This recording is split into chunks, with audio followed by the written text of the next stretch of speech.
cumplió ayer, sí, que fue 2 de diciembre, 20 años del denominado corralito financiero, sí, en el gobierno de Fernando de la Rúa. Bueno, ¿en qué consistió el corralito financiero? ¿Sí? Consistió en atrapar los depósitos de las personas, obviamente comunes, ¿sí?, que tenían en los distintos bancos de nuestro país. Bueno, haciendo por supuesto alusión, ¿sí?, a lo que fue aquella crisis financiera. Bueno, gente, por eso me gustaría hablar, ¿sí?, de esto en el día de hoy. Te cuento que en Argentina se denominó corralito la restricción de la libre disposición de dinero en efectivo de plazos fijos, cuentas corrientes y cajas de ahorro impuesta por el gobierno de Fernando de la Rúa el 1 de diciembre del 2001. O sea que ya pasaron 2 días de que se cumplieron 20 años de aquel suceso, que bueno, se recuerda, ¿sí?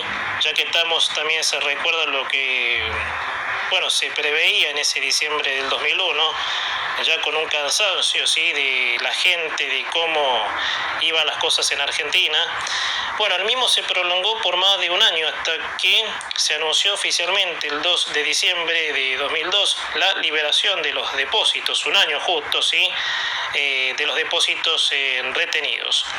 Posteriormente, y debido a la popularidad que adquirió el término, este se empezó a usar en todos los países de habla castellana para hacer referencia a la inmovilización de los depósitos realizadas por el gobierno de cualquier país. Bueno, vamos un poco al prólogo, ¿sí?, y después vamos a ir desarrollando pasajes, ¿sí?, sobre cómo se vivieron en aquellos tiempos, ¿no?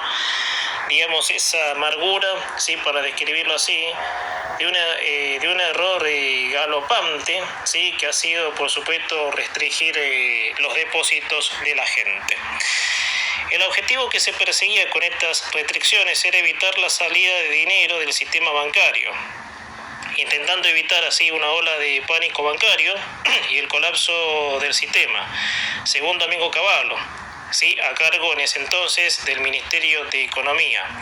Esta medida era positiva, ¿sí?, de cara a lograr un mayor uso de los medios de pago electrónico. El corralito desencadenó pocos días después de la llamada crisis de 2001, que llevó a la renuncia del propio Cavallo, del presidente Fernando de la Rúa, y a una situación de desilusión e inestabilidad social, bueno, y política que se extendería durante varios años. Bueno, eso por supuesto lo que talla, por supuesto, estos tiempos, ¿no?, que uno los recuerda, ¿sí?, como si fuera, qué sé yo, como si fuera hoy, obviamente, ¿sí?, 20 años de aquel suceso en donde, bueno, el Estado se apoderaba, ¿sí?, de los depósitos de la gente, sí, por supuesto, que había ahorrado un peso, obviamente, para su porvenir, para lo que fuera, y bueno, realmente siempre fue el error que destaco del gobierno de la Rúa, pero en fin. Bueno, gente, la palabra corralito, ¿sí?, diminutivo de corral, se usa en Argentina para llamar, ¿sí?, lo que en otros países se conoce como parque de bebés. En 2001, el periodista económico Antonio Laje, en su columna económica del programa Después de Hora, de Daniel Adab, utilizó el término para referirse a la medida gubernamental. El periodista buscó destacar, mediante una analogía, la forma en que el gobierno restringía una de las libertades esenciales de los usuarios de cualquier sistema bancario, la de poder sacar sus fondos, ¿no?, en cualquier momento. Claro, esto empieza así, no sé, para traer recuerdos de datos, sí, que por supuesto se habían dado. El primer corralito, porque fue avanzando de a poco hasta que después no se podía sacar ni un peso, obviamente, era que la gente podía sacar $200, o sea que en ese entonces estaba todavía el 1 a 1. Se podían sacar 200 pesos por semana. Era lo único que te permitía, obviamente, la medida arbitraria que se había tomado en esa época. Entonces, al principio, después ya no se podía sacar más nada, ¿sí?, y todo era para juntar fondos, obviamente, para que no estallara la crisis, ¿no? Por la plata que se le debía al Fondo Monetario Internacional en esa época. Bueno, un poco los antecedentes, obviamente, de todo esto. La recesión más prolongada de la historia argentina se inició a mediados de 1998, al final del segundo mandato de Carlos Saúl Menem. El 24 de octubre de 1999, la fórmula de la alianza, encabezada por Fernando de la Rúa y Carlos Álvarez, venció al binomio peronista Eduardo Duhalde-Ramón Ortega y fueron proclamados presidente y vicepresidente de la Argentina, ¿sí? Fernando de la Rúa con Carlos Chacho Álvarez. El gobierno de Menem dejó un elevado déficit fiscal de 7.350 millones de pesos en 1999. De la Rúa tomó severas medidas de ajuste, considerando siempre como base fundamental de su programa económico el mantenimiento a rajatablas de un tipo de cambio estáticamente anclado al dólar estadounidense llamado convertibilidad. Con De la Rúa siguió, sí, por supuesto, la convertibilidad. El peso de la deuda externa ahogaba hacia el gobierno, que mantenía una política de alto gasto público. Los bancos tenían una gran exposición con el gobierno nacional y la duda de que el Estado entrara en suspensión de pagos alimentaba la posibilidad de una corrida bancaria en diciembre de 2000. El ministro de Economía, José Luis Machinea, negoció un paquete de salvataje, ¿sí?, de cerca de 40.000 millones de dólares, denominado blindaje, que postergaba pagos de capital e intereses a efectos de aliviar la situación financiera del Estado y recuperar la confianza. Pocos meses después, el programa de gobierno reveló resultados insuficientes, sumado a que la disminución de salarios agudizaban el cuadro recesivo en el mercado interno. El estallido de la burbuja, que se llama .com, en marzo de 2000, repercutió en un incremento de las tasas de financiación, que llegaban al 14% anual en dólares, agravando aún más la crisis económica, lo que se tradujo en una menor recaudación de impuestos y en un incremento constante del déficit fiscal, ya de por sí alto, ¿sí? El gobierno buscaba bajar el déficit aumentando impuestos y recortando servicios sociales, ¿no? Lo que a su vez generaba mayor recesión y un aumento en el déficit que debía ser cubierto con más deuda y mayores recortes. Las dudas sobre la capacidad de pago, ¿sí?, del país y sobre la continuidad de la convertibilidad comenzaron a reflejarse en una creciente fuga de depósitos bancarios. A pesar de la medida, en marzo de 2001 comenzó la fuga masiva de depósitos de los bancos. En enero de 2001 había depósitos de 85.000 millones. Para marzo se habían perdido más de 5.000 millones. Tras el alejamiento ese mismo mes de José Luis Machinea del Ministerio de Economía, se nombró hasta entonces ministro de Defensa Ricardo López Murphy, que duró apenas 2 semanas en el puesto debido al anuncio de una serie de medidas antipopulares que obligaron al presidente a solicitarle la renuncia al cargo. En ese contexto, el antiguo ministro de Carlos Menem y padre de la convertibilidad, Domingo Cavallo, quien gozaba en ese momento de un fuerte apoyo de los medios de comunicación, fue llamado a ponerse al frente del Ministerio de Economía. En junio de 2001, el gobierno de la Rúa pidió ayuda complementaria al Fondo Monetario Internacional y a los bancos privados para reducir la presión de la deuda externa, realizando el llamado megacanje, por 29.500 millones. Sin embargo, la recesión y la fuga de capitales continuaron a ritmo acelerado, con el agravante adicional del descontento provocado por las medidas de ajuste que formaban parte de las condiciones solicitadas por el FMI a cambio de su ayuda. El gobierno continuó con una serie de medidas intentando contener la situación. De esta manera, en julio de ese año sancionó, 2001 por supuesto, la ley 25.453 de déficit cero.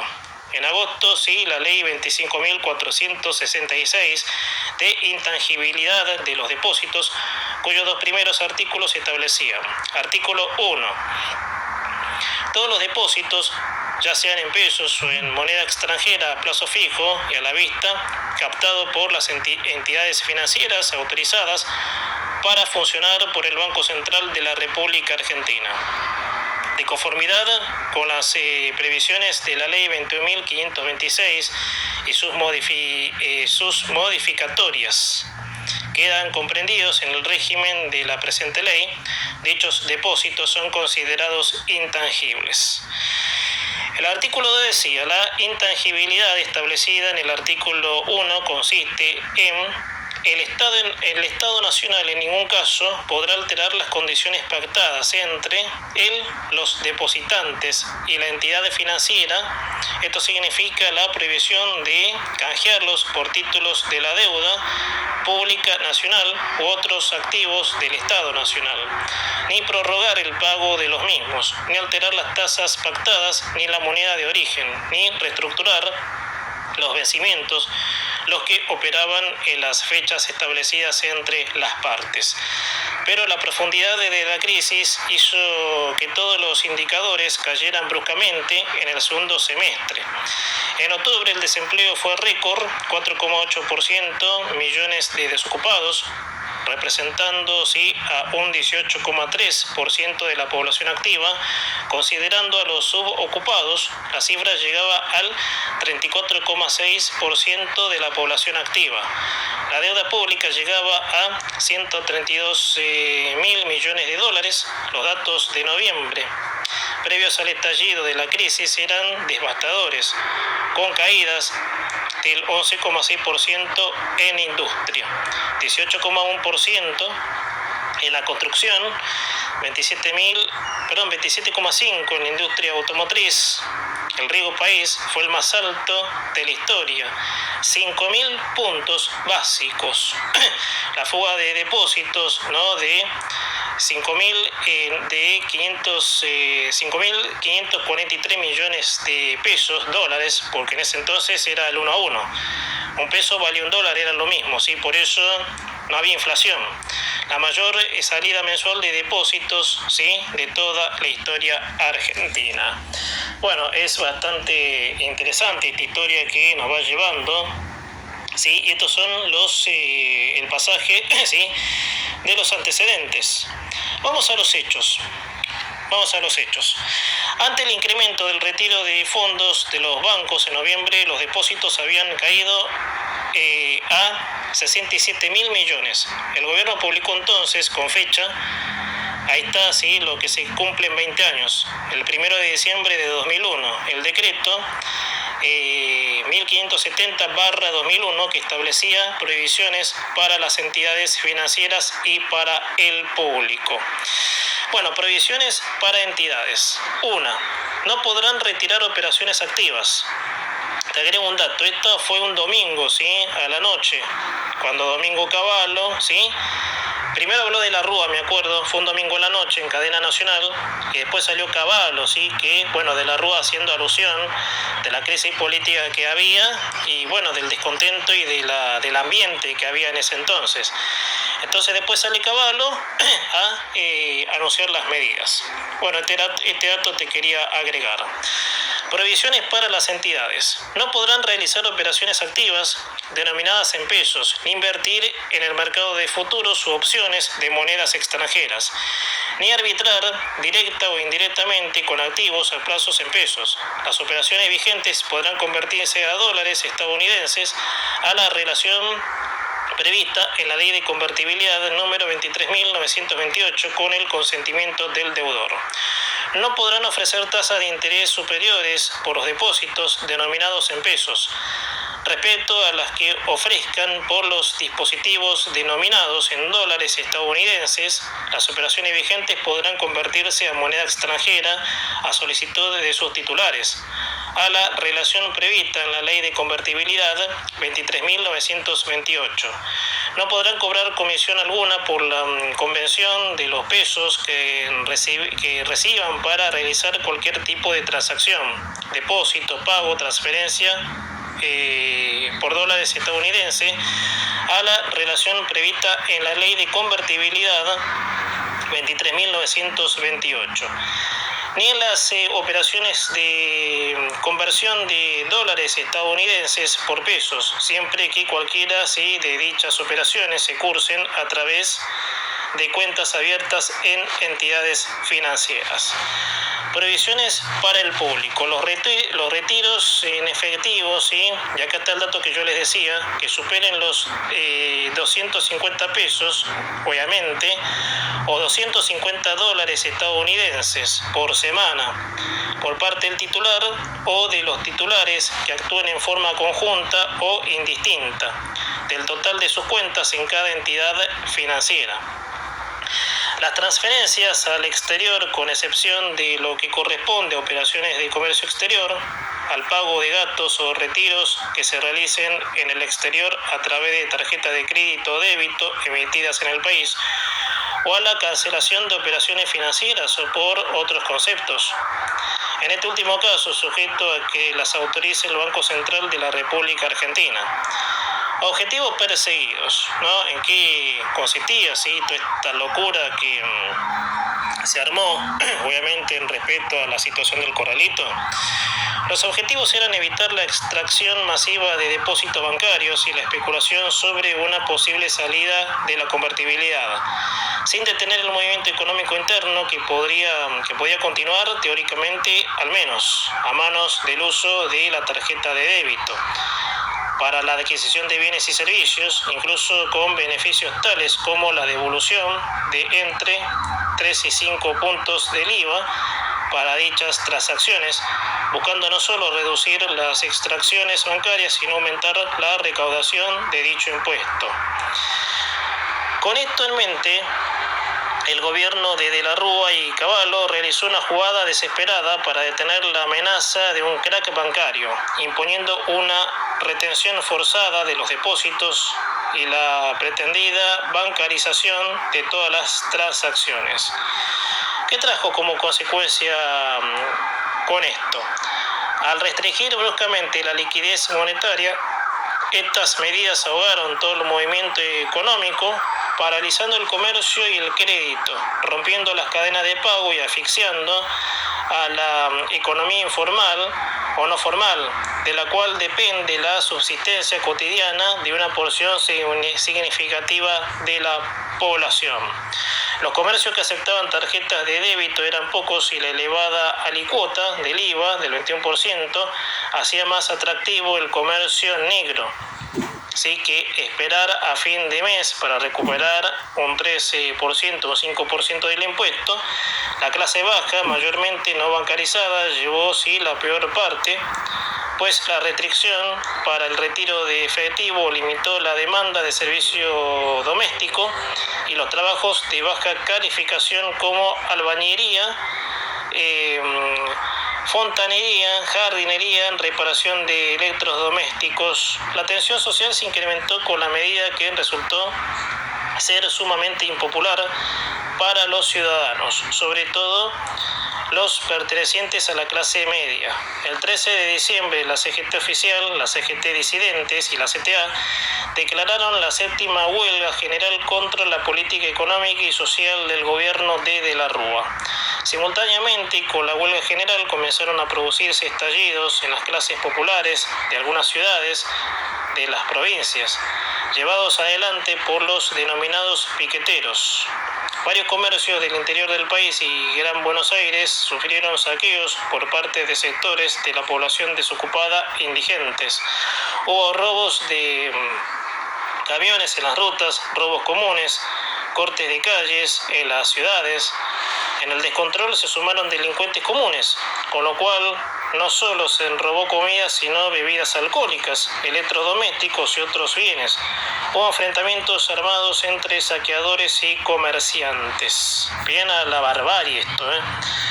Los noticieros, los canales de televisión, las radios, llevar en ese escalofrío que recorría en esa época de los argentinos era terrible. Uno no sabía qué podía pasar.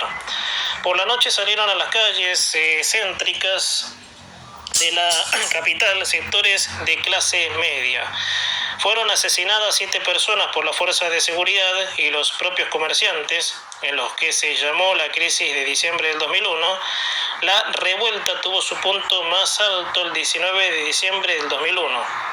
Inmediatamente después de que el presidente radical, Fernando de la Rúa, anunciara el establecimiento del estado de sitio, causando su renuncia al día siguiente, Cavallo también renunciaría. Agrego este dato. Cavallo y todo el gabinete de la Rúa renuncian a las 12 de la noche, que ya era 20 de diciembre.